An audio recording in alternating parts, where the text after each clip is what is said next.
CR101radio.com, podcasts, and more.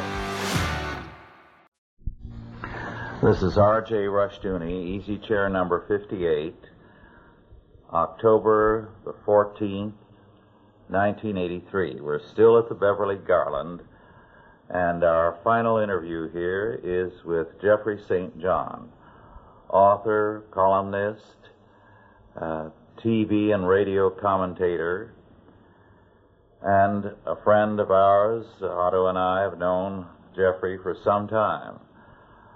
Jeffrey is at work now on a book about Larry McDonald.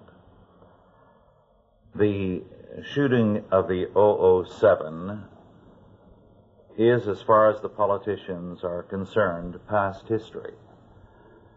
But I think that's a tragic mistake. When we sin, we prefer to regard it as past history within a matter of hours. But God doesn't see things like that as past history. The consequences continue until we right the wrong we have done.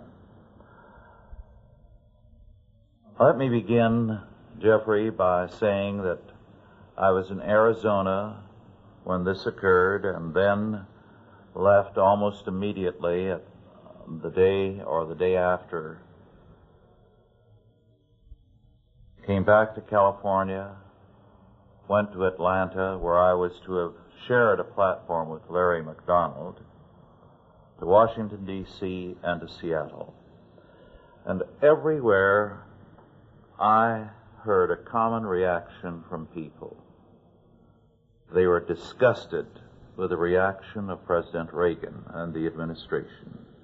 They were disgusted with the reaction of the Democratic candidates. They were ashamed. I don't think that is going to disappear. I think we as a people are increasingly embarrassed by our federal government and what it is doing. To me, that's a healthy reaction.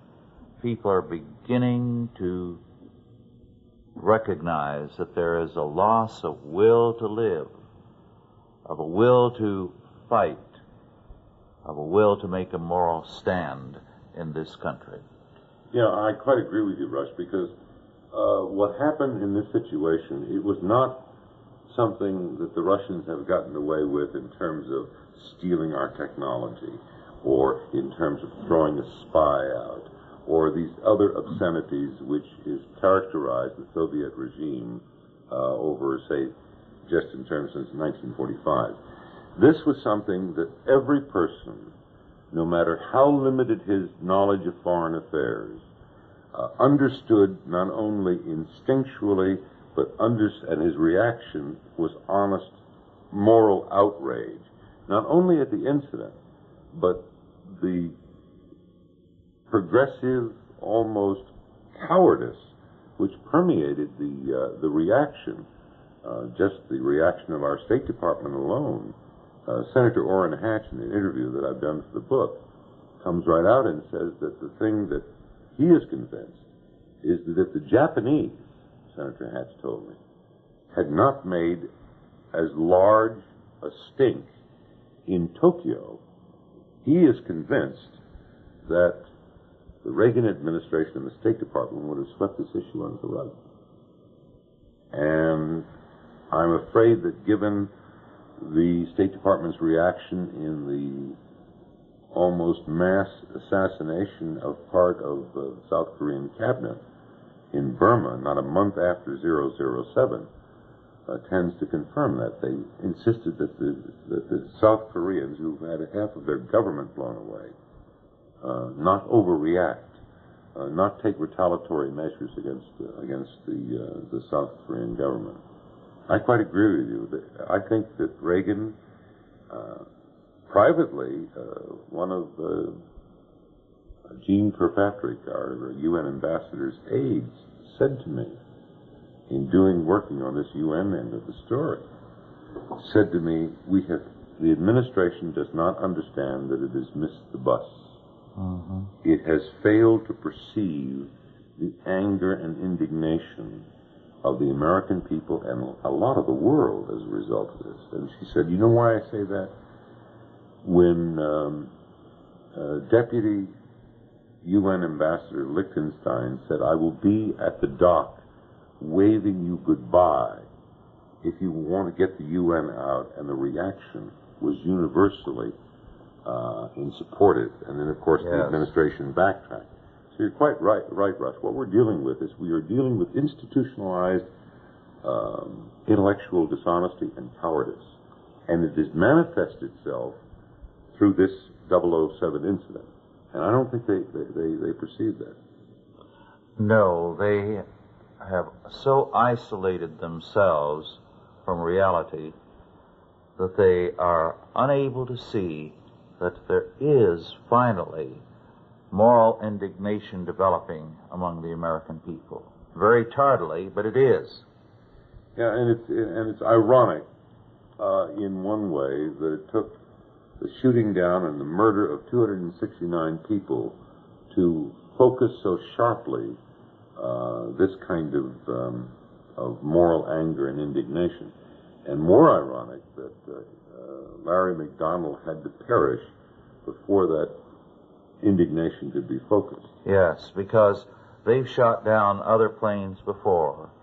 As a matter of fact, my research thus far has revealed that we have not, the Russians since the end of World War II have shot down, in terms of reconnaissance planes and civilian aircraft, something in the neighborhood of 66 aircraft. We have lost 81 airmen in these incidents who have been killed. We don't know how many have been captured and never returned, and which, of course, illustrates a continuity of cruelty and barbarism, which has always, of course, characterized the Soviet regime.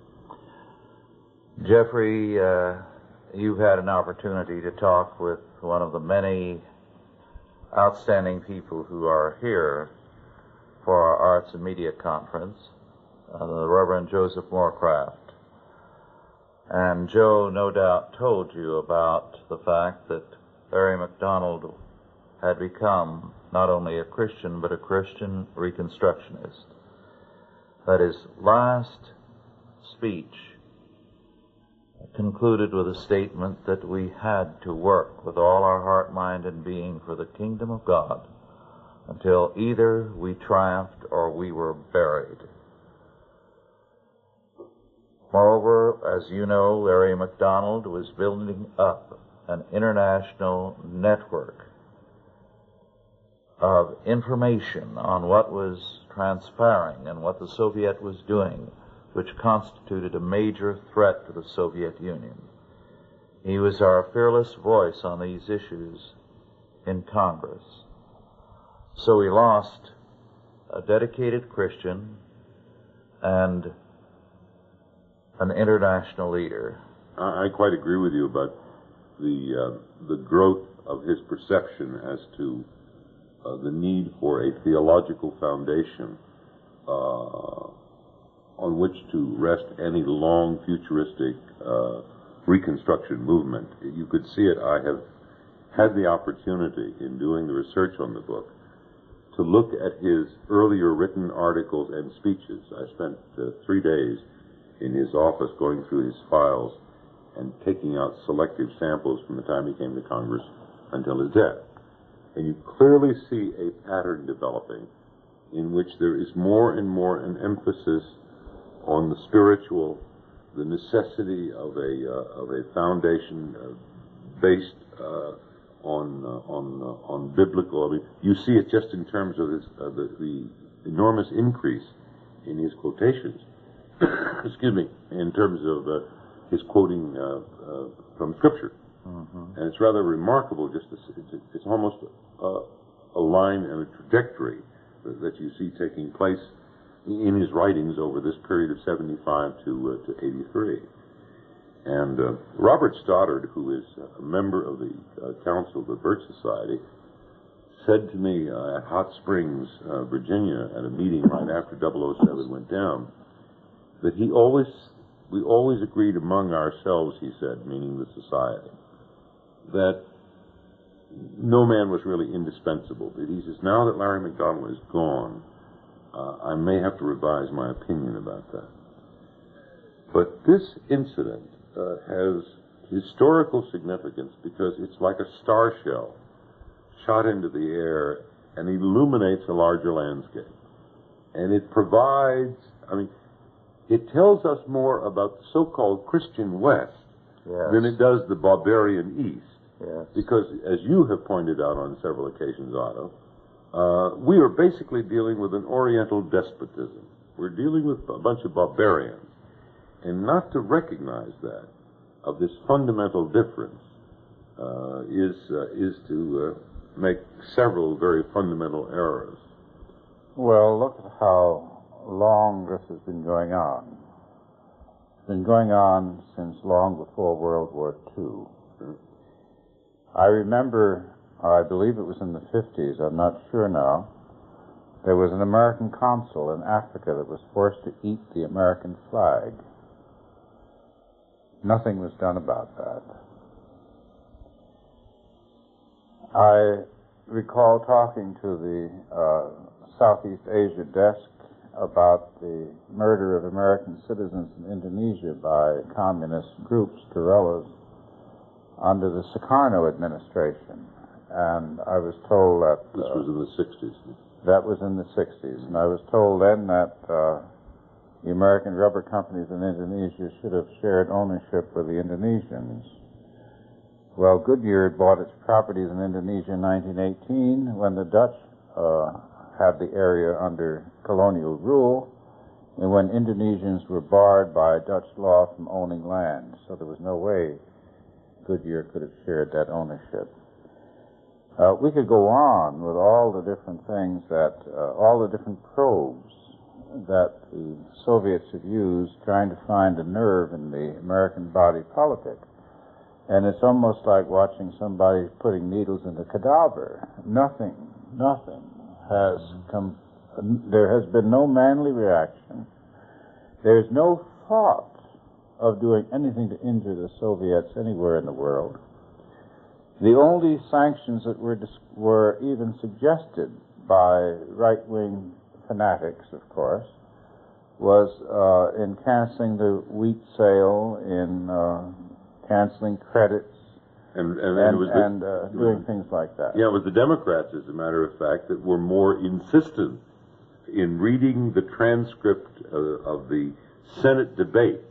It was highly significant that the most vociferous advocates of a grain embargo were not the Reagan Republicans, but Senator Robert Byrd of West Virginia, the former majority leader, Senator Patrick Moynihan, the Democrat of New York, and a whole host of people. Here's something else interesting that I found out.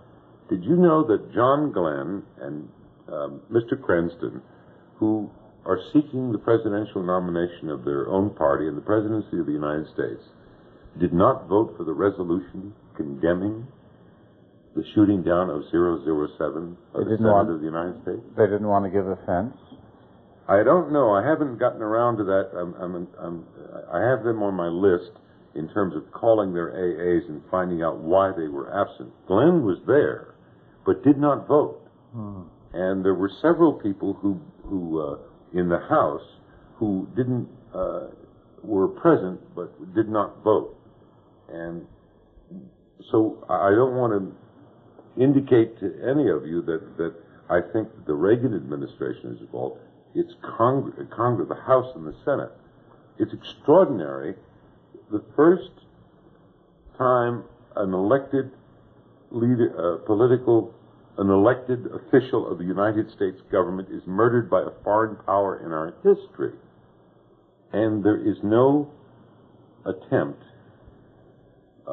to in any way redress this terrible wrong. Moreover, Scoop Jackson, Senator Henry Jackson of Washington, was eulogized, and in some ways properly so, more consistently and more loudly and longly than Larry McDonald.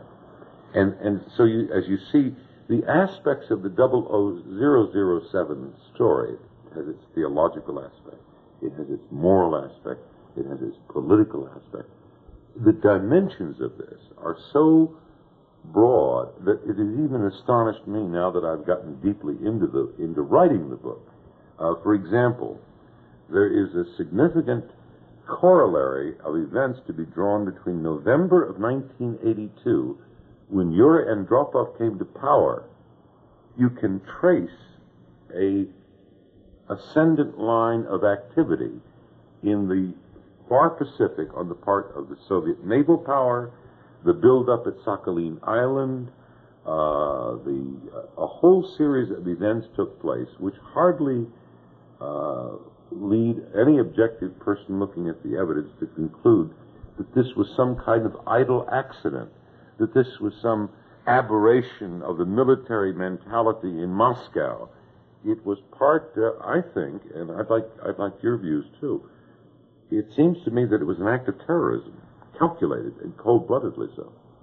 Yes, I believe it was an act of terrorism. I also believe that it was a test, a moral test of the United States to see how much will to resist there would be on the part of the United States. I think they found us surprisingly soft. I think they may have been surprised at the popular reaction and the fact that airline pilots the world over reacted very negatively and boycotted for periods of time flights to the Soviet Union. But I think what they learned was what they were trying to find out. How much resistance is there in the United States? And what they found out was that we are about as soft, as Otto told me at the time, as melted butter. Well, we have some very curious things happening. The Pope is shot, and the American Catholic Church barely turned over in bed. As a matter of fact, Cardinal Kroll, there was a fascinating article in the Wall Street Journal, Otto, quoting the various cardinals, Medeiros before he passed on, several of the Catholics, and they all were of a unanimous view that yes, the Soviet Union is atheistic, yes, it is bent on world domination, yes, it is probable that Andropov was involved in giving the order to try to murder a Polish pope because he feared quite clearly that the Polish Catholic Church might not only be in rebellion against the all-powerful Polish state, but that it would spread to the Eastern Rite Church in the Ukraine, and in Lithuania, and in Czechoslovakia. And all of them, Medeiros, Kroll, and all of them said, but we must negotiate with the communists because of nuclear war. That in itself is another aspect, is it not? You as a theologian Yes. would probably be better than I did, but it seemed to me as a layman and as a Catholic educated by the Jesuits, I was astonished that men who are princes of the Church would react to the attempt on the life of the Holy Father in such a way which was almost typically classic politician. Well, the Catholic Church and the Protestant churches have been very silent about the Christians of Poland or any other country. Have they not? Yes. So why, if they won't do anything about the persecution of millions, would they do something about a leader who is leading them in a direction that is not, in their view, very liberal? Go ahead. Yes. I agree emphatically. The fault begins in the churches. The churches are derelict. They are producing not Christians, but spineless liberals. As a result, it's not any surprise that this country and the countries of Western Europe are in the moral decline they are in. Freedom is no longer prized, it's only security. We heard R.A. McMaster say that the average American spends 15 years in front of the television set in his lifetime. Well, 6 hours a day. Yes. Or at least 4 hours a day. Yes. And you have to Add to that all the time he spends on weekends, especially during the sports season, and it's quite a bit. And yet he finds it very difficult to spend an hour a year in the study of the faith and reading the Bible or reading something that is serious Christian literature. He can't do it. He doesn't have time for it, is his excuse. Well, it produces a flabby church. It produces a church that, because it has compromised itself spiritually, is ready to compromise on every issue. But what do you make of all right, so the church didn't get upset, Rush and Otto, about the attempt on the life of the Pope. He survived miraculously by the grace of God. But at the same time, you have the murder of 269 people. Everybody gets indignant, gets outraged. I mean, the leadership of the churches just condemns it, and then they go back to business as usual. How do you explain that? Well, I think there's a certain paralysis of the imagination. They don't believe that their lives are in jeopardy. It's very hard for the average American living in this great garden to understand that what is at issue is whether or not he's going to live. We're going to be killed off unless we can stand up. The churches don't believe that. I really sometimes think that the average American doesn't believe that the Atlantic Ocean lapping on the shores of New York also laps on the shores of France, or the Pacific doesn't reach to Japan. That these are only names and legends, that such lands don't actually exist. What we're talking about here is grave peril. The Soviet Union can shoot down anyone it chooses. It has conveyed that message very clearly, not only regarding 007, but on many different ways and on many different times. There was an Englishman recently imprisoned in Moscow, and one of the advisors, I understand, said to Andropov, he's a British subject, you know. And Andropov said, I don't think the Queen is going to go to war for Mr. Cohen, or whatever his name was. So, the wave of fear went across the United States. A lot of this indignation that was expressed by the officialdom was actually, I think, hypocritical. I listened to Mr. Reagan. At the end of his talk, that particular radio talk, I turned it off before the commentators intervened, with a feeling that we were going to lose. First time in my life. I don't think Congress was angry over McDonald. They removed an irritant as far as the average congressman was concerned. The American Congress agreed with the Soviets that he should have been put away. And officialdom was not indignant. It was only the people. Now, this isn't unprecedented. Britain would never have gone to war with Germany over Poland if it hadn't been forced to by the British people. The British people had had enough of Hitler. And that irritant called Winston Churchill and Anthony Eden. Well, don't include Anthony Eden. Well, he was very much on Churchill's side. He resigned, if you will recall, from the Chamberlain cabinet over the issue. But anyway, that's yes. Well, one of our speakers in this conference, Jeffrey, is Senator Bill Richardson. From California, state yes. senator of California, right? And Bill has made the point more than once that in terms of practical politics, anything back of 3 months before an election doesn't count, because the voters have a short memory. Therefore, politicians are concerned with what happens 3 months before an election. Now, we're going to see, and I believe Bill is right there, if a memory develops in the American people over this episode. And I think that's going to tell us a great deal about what happens in the future.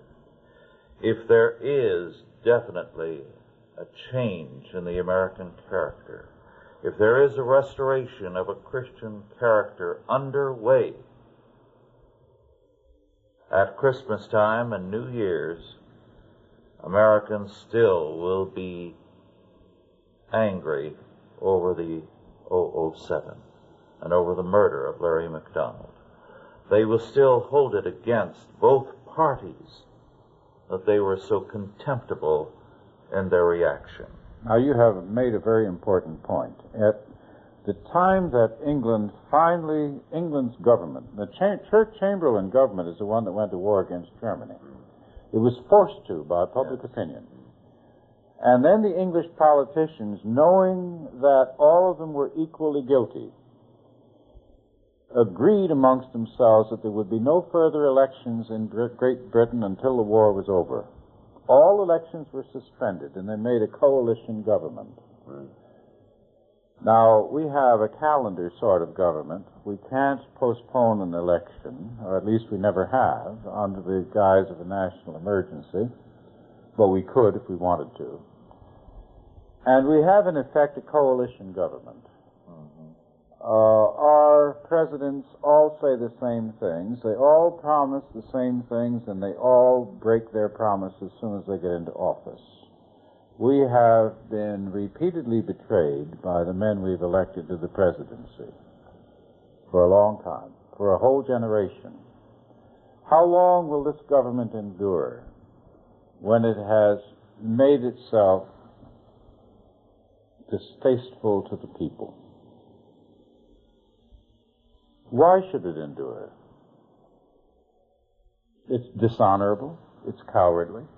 It is not protecting us, either at home or abroad. We're not safe in our homes, and we're not safe in the air.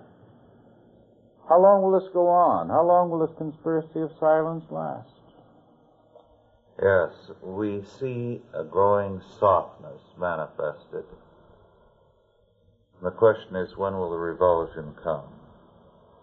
A couple of episodes in the past week or so, I think, are very revealing of what's happening at the top. We had the FAA return to active duty, recertify a pilot who had a sex change operation. Klinger? This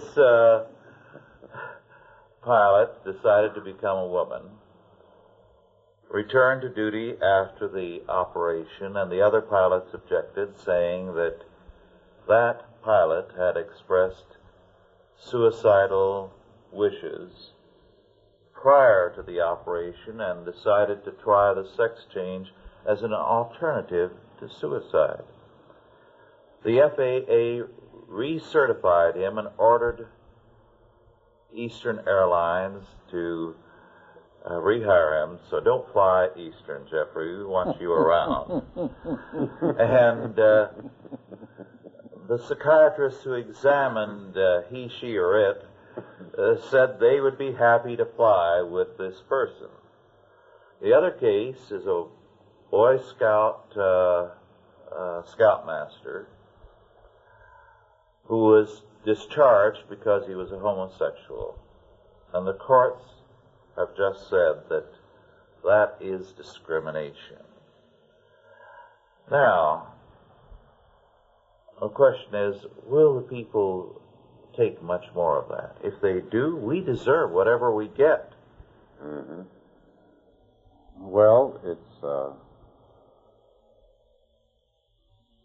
not possible for a government to frustrate the majority of the people of any nation and stay in office as long as there's a democratic system. One of our problems, of course, is that the parties nominate the candidates, and the parties are not responsive to the people. The little girls who run the party, old ladies in tennis shoes or whoever they are, make their own selections, and we choose from their selections. But historically, No government of this sort has ever survived. The French Third Republic led France to collapse before Germany. The government of Holland collapsed in World War I. The government of Belgium collapsed. The government of Norway collapsed. The government of Sweden collapsed. We have seen in our time, or I've seen in my time at least, all these various people collapse before the enemy, and I have seen the myth that everyone will automatically fight to defend their homeland demolished. It is a myth. Men cannot fight without a leader, and they can't fight without leaders. There's no such thing as an army with no generals or officers. There's only a mob. So if we have a government that is not leading, then we are helpless before the world. It was very interesting in the research and a lot of it, and I think this is going to be the value of the book, which is why I've written it, is that I've made it a very factual presentation of things that preceded 007 and things that followed 007, both domestically and particularly internationally. Excuse me. And it's interesting to note that, and people are vaguely aware of this, but I've focused it in for them. Did you know, Rush and Otto, that we signed a grain deal with the Soviet Union and lifted the embargo on pipeline technology 6 days before they shot that aircraft down? No. Even you, I'm surprised, Otto, because you're very well, you keep up on things like it.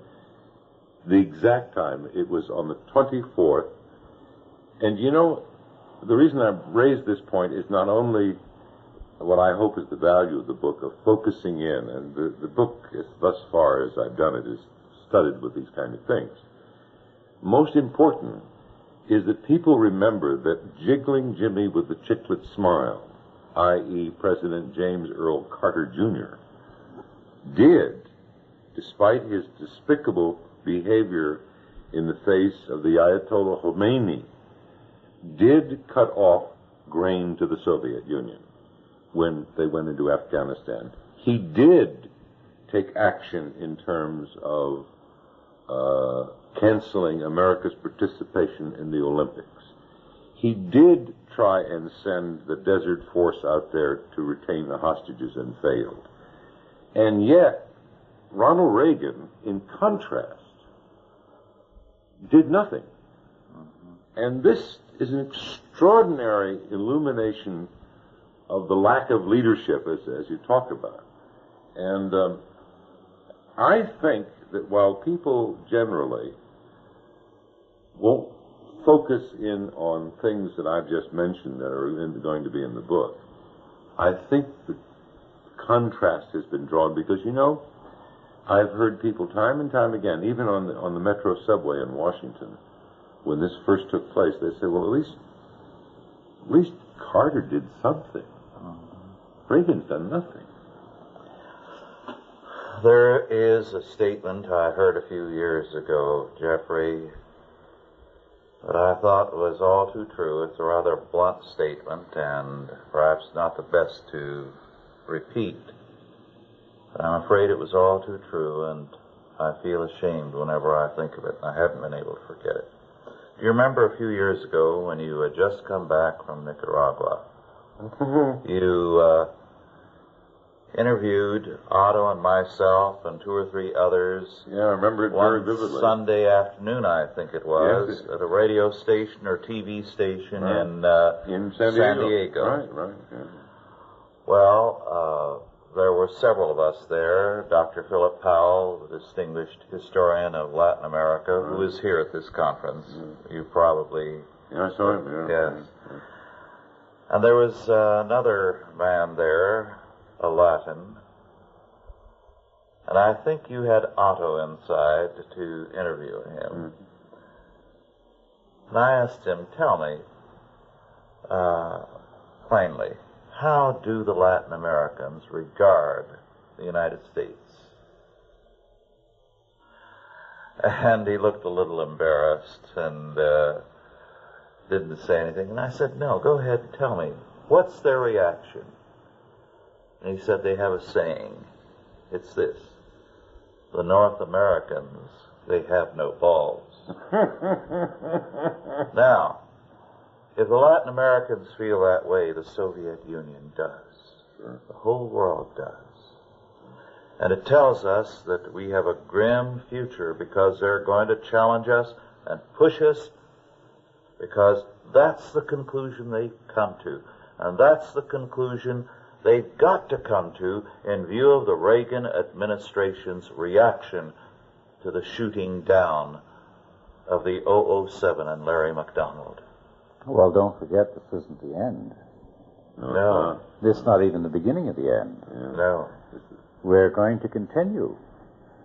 Now, they tried to kill the Pope, and they may kill him yet. Yes. They did shoot down that plane. Mr. Reagan was shot, and he may be shot again. Yes. And eventually, we are going to reach the stage of the Italians, where the kneecapping and the killing of Aldo Moro and other leaders will take place here. Why hasn't it happened thus far, you think? Well, they're holding off. They don't want to wake us up. They know that all you have to do to put the Americans to sleep is to say a couple of kind words to a visiting congressman, and everybody turns around and snores away. So there's no point in waking us up until all the links of the chain have been connected. They're trying to put the infrastructure in place, that's for sure. Mm-hmm. When I was in Mexico, as a matter of fact, you took me to the airport in Tijuana. That's right, yes. When I went down to Mexico, I found out some very revealing things. This was, 2 or 3 years ago, wasn't it? 2 or 3 years ago. Yeah, 2 or 3 years. Otto took me to the Tijuana airport from San Diego to take flight to Mexico City. And it was very significant. I got down there and I talked to several people. And I was told in unequivocal terms by someone who is very well connected down there, who was a guest person that I was visiting, and who is in the Mexican government, that they are already putting an infrastructure along the border towns from San Diego in the west to Brownsville in the east. That these are they have organized. And I said, well, why are they doing this? And I remember this was 2 or 3 years ago. He says it's very simple. They have a view of the long view, and they're putting the subversive infrastructure, these infrastructure organizations in place for the beginning as the support system for an internal terrorism campaign in the United States. And he even went further, which I relayed to a friend of mine who is the president of one of the largest grocery manufacturing associations, getting down to practical things of the effect. He says, "You gringos, you gringos worry about our oil. You know what we're worried about?" I said, "What?" He says, "We're worried about that 50% of your produce is produced in an area which may very well become a target of an internal terrorism campaign. How are you going to feed a population and export if you have terrorism destroying the productive, preventing people from harvesting what is 50% of the produce that feeds your nation and exports?" Yes. If you can shut down California agriculture, within a week you will have rationing across the United States. Right. Very few people appreciate how large a percentage of the food on their table comes from California. They simply have no awareness of that fact. And the president of this company, of this association, who is a longtime personal friend of mine, when I told him that, and he knows my track record, he says, "Jeffrey, that's not possible." Apropos of your comment about this divorcing from reality. And here's a man of considerable sophistication, very much shares our both very strong conservative Roman Catholic. Even he would not grasp the clear prospect that this was possible. And he says, "Oh, Jeffrey, I don't really think so. Do you really think so?" I said, "What do you want to happen? Does someone have to blow away your next door neighbor or one of your children before you will believe that this is the devil incarnate?"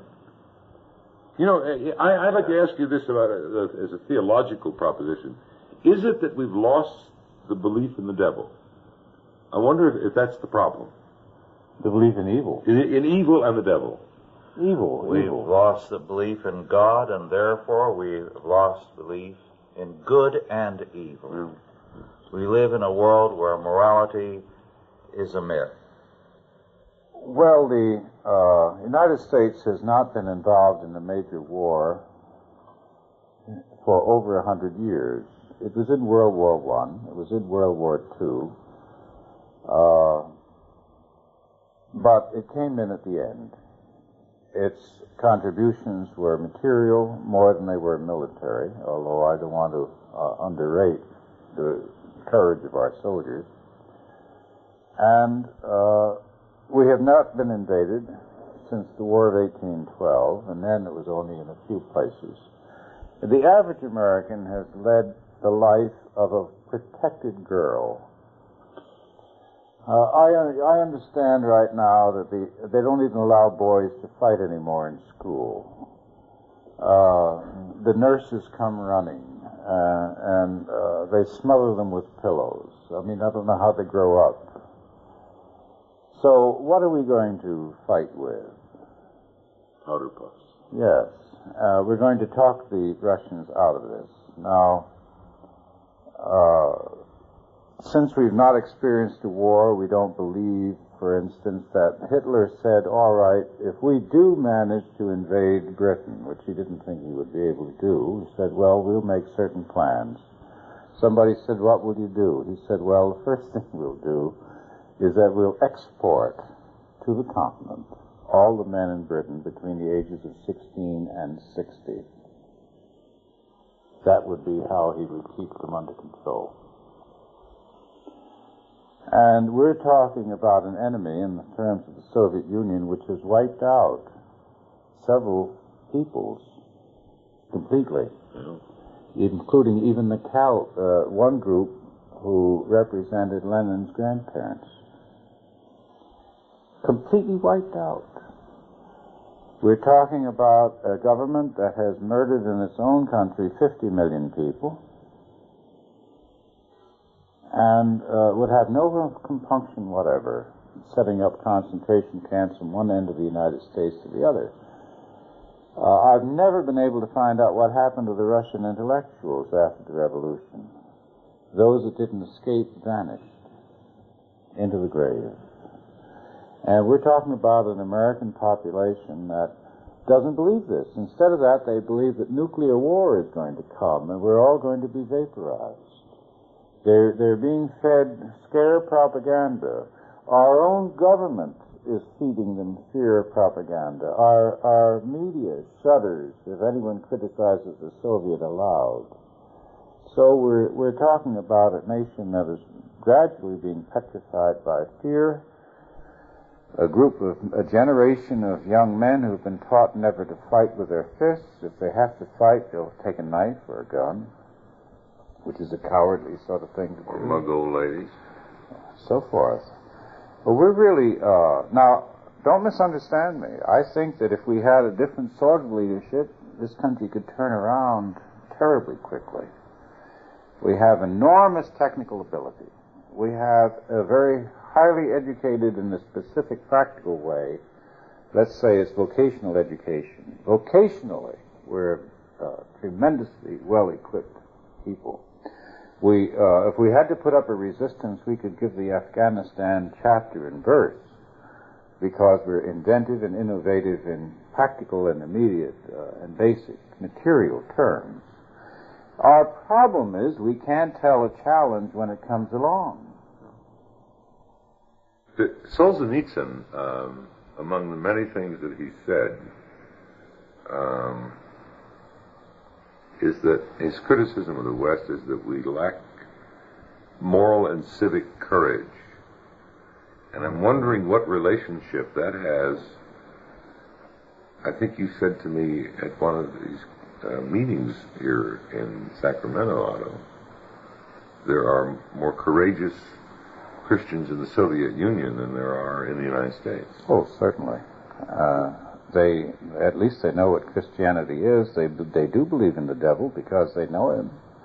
And they do believe in God. And that book, Under the Rubble, remember? Yes, superb. The only people the KGB could not break were those who had a spiritual faith. Yes. Everyone else was breakable. So when Larry McDonald converted, the Soviets knew what that meant. Yes.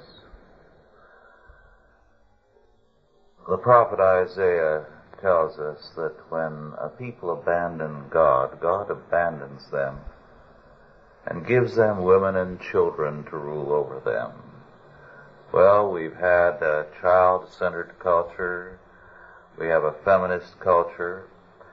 And I heard a Southern Baptist preacher a few years ago, when Carter was president, declare that the prophecy was fulfilled in that Carter was the child who was a president.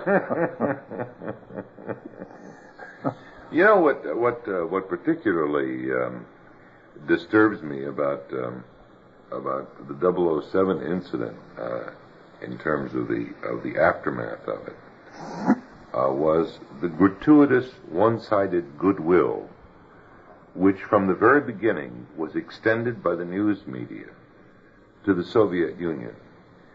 In fact, that even extended to when the South Korean cabinet was almost wiped out in Rangoon, Burma, not a month afterwards. How did they excuse the Soviets for that? They merely said that it probably wasn't the North Koreans, but was some Burmese sect that was involved in it. Some group of eccentrics? No, not eccentrics, but just dissidents. Oh, dissidents. And finally, they had to admit, then the State Department changed the line because it's apparent that we now know that when they finally caught guys who were Koreans, you see, before the Burmese police grabbed a group of Koreans, that line was manifest. Now it's switched. When they were Koreans, they don't know whether they're North or South Koreans, it is now shipped to, well, the South Koreans mustn't overreact because if they do, why, it might be very unpleasant. And yes. Well, when the 007 was shot down, before there was any official word of what had happened, the news media was telling us that it had strayed into Soviet airspace. No one had made a statement about what had happened. No one knew. But they had already told us what the Soviet excuse was going to be and stated it as a fact. And the Soviet Union did not provide that excuse for at least 120 hours of silence. Yes. It was not until the news media broadcast the line that somehow it was an aberration, a mistake, that the Soviets finally came up with their own, with the propaganda line that had already been permeating in the West. It wasn't a mistake. They said their sacred borders had been penetrated, and they don't permit that. And they don't permit you to penetrate the borders and get out either. So the borders are sacred both ways, coming in and going out. But the thing that is most striking about this entire incident, and I have this gut feeling, and as you both know, I've been doing this a long, long time, and I think I'm a fairly realistic guy when it comes to public opinion and politics. This has a quality of silence about it, a seething silence, and I see it. Every time I bring this subject up, for example, in the supermarket in Washington, which is run by a group of very entrepreneur-minded blacks, they asked me, they said, you're in the news media.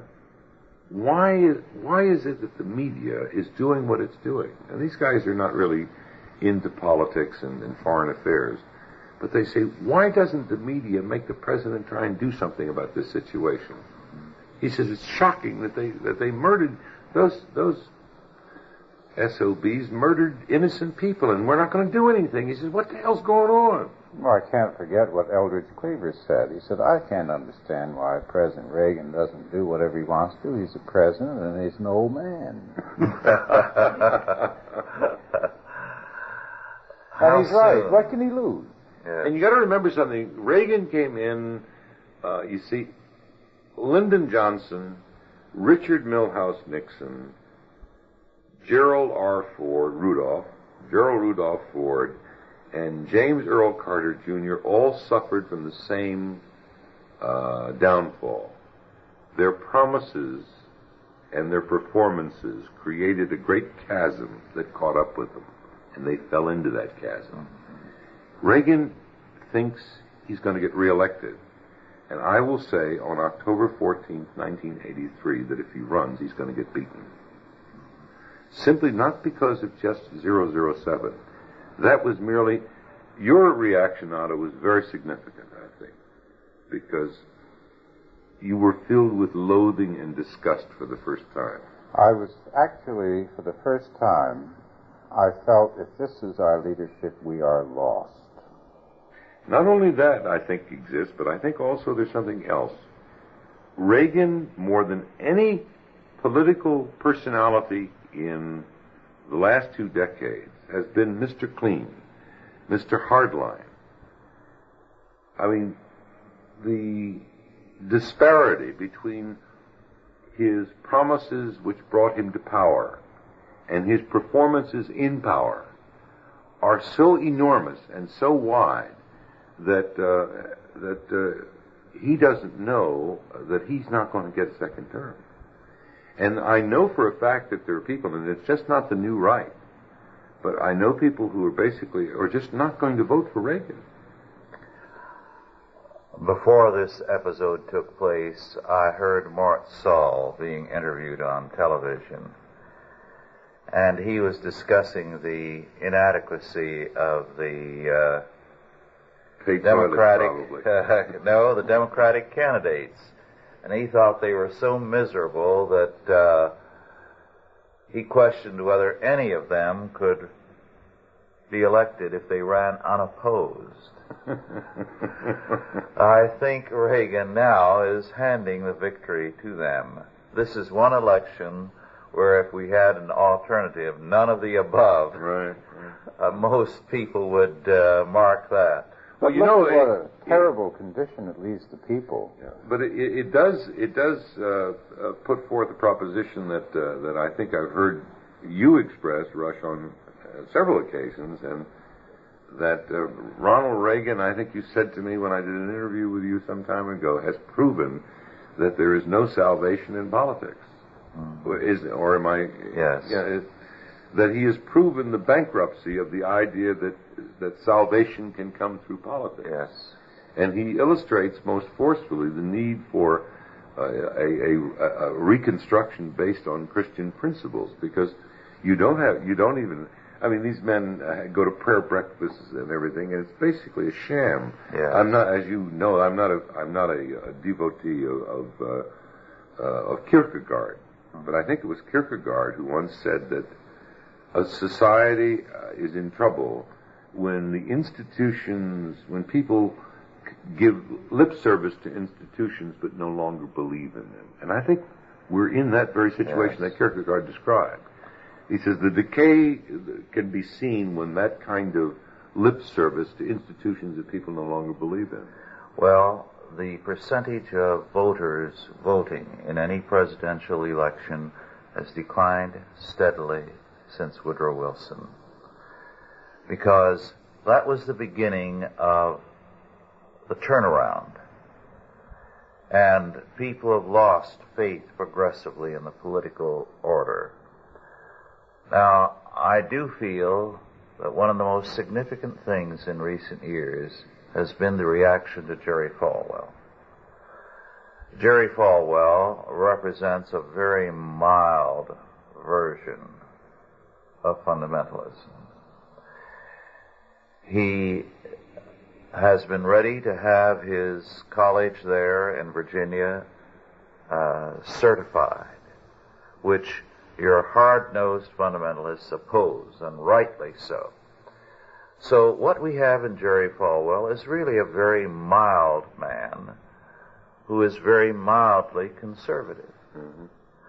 But the fact that he has said that we need to have a moral expression in the political order, and because he's organized people to vote, to register and vote, the hue and cry raised against Falwell is a tremendous thing. And so hypocritical. Yes. It is revelatory of the fact that they are afraid precisely of what Jerry Falwell is a small indication of. The changing moral climate, the changing theological climate in this country. People are beginning to think as Christians again. Now that's our hope. If we're going to have a turnaround, that's where it's going to come. And it's going to be only when the voters put the fear of God into the politicians. And by the fear of God, I mean theologically, the fear of God, to make them realize we believe there's a God. We want a moral order, and we won't settle for anything less. Then you'll have a change. I think one indication of that is we have reached a stage in history where there will be one-term presidencies. Well, that's been the last 4. Yeah. Well, we've had a series of weak presidents.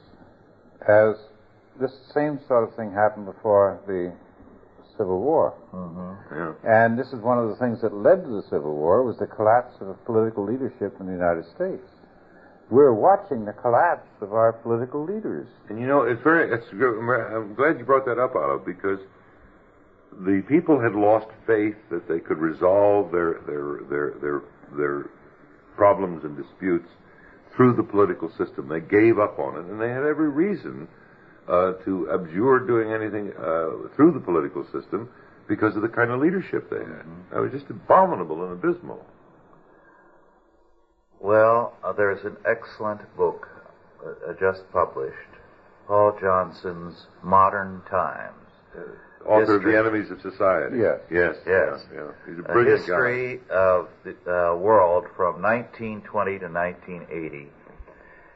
And he has a chapter towards the end on America's will to suicide, which begins with Kennedy being elected to the present. America's will to suicide. Mm-hmm. Now the question is, will we change that to a will to live? Mm-hmm. We're only going to do that on a Christian basis. Well, our time is just about up. Is there a last word that either of you have to offer? It's good to see you two radical roughnecks again. I know your supporters wouldn't like to think, but I've known you guys so long, I guess I could say that to you. And then your conference was superb. Well, thank you. Yeah, it really, I have to, as a reporter, I've had to attend all kinds of conferences, and you can do half these conferences with your mind out of focus. This is the first time in years that my mind has been completely in focus and riveted, particularly Otto Scott's talk on the artist as a propagandist. Yes, that was excellent. Yeah. Excellent. I'll have to pay you for that. I'll bring my shoe shine kit the next time. Ask anything, you can have it. Well, thank you very much, Jeffrey. Thank you. We'll look forward to seeing you again out here one of these days, yes, and maybe the next time you can come up to Calaveras County and see how we live there in God's country. I'm going to make a point of doing that. Scott's browbeating me to come up there and see him in Murphy's, California. He has a most lovely place and a beautiful setting. Yeah. An ideal library. Well, thank you all for listening. It's been good to be with you again. And we'll be with you again in another 2 weeks.